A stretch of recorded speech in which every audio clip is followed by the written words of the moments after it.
They say silence in space isn't empty. It's listening. And on one quiet summer night in 1977, something out there listened back.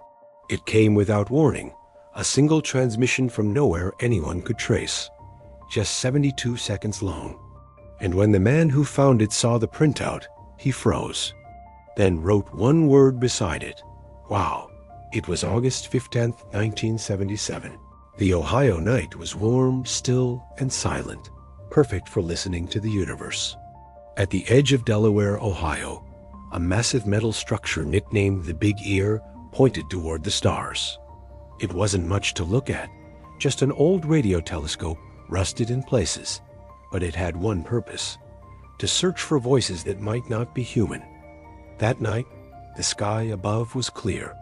No storms, no satellites crossing paths, just endless black.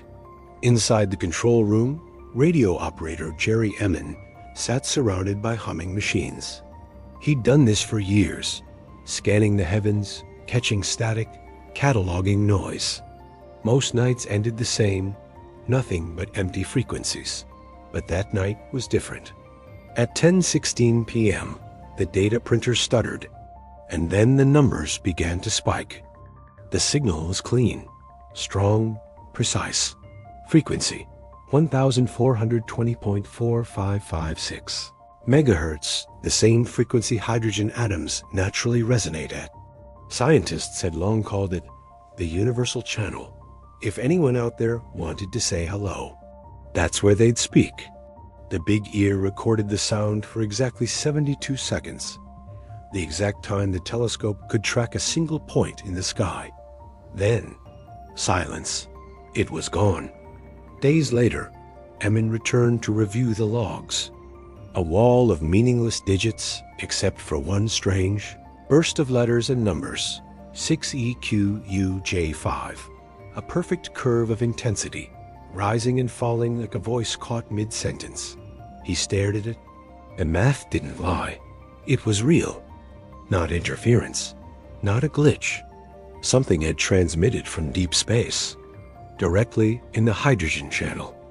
Without thinking, he grabbed a red pen and circled the reading.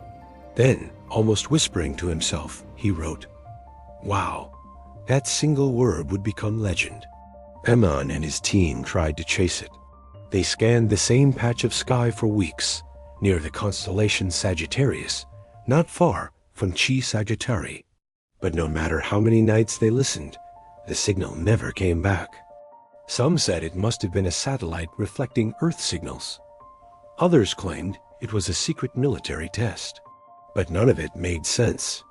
The Big Ear's systems were designed to filter that out, and the signal was too narrow, too perfect, almost deliberate.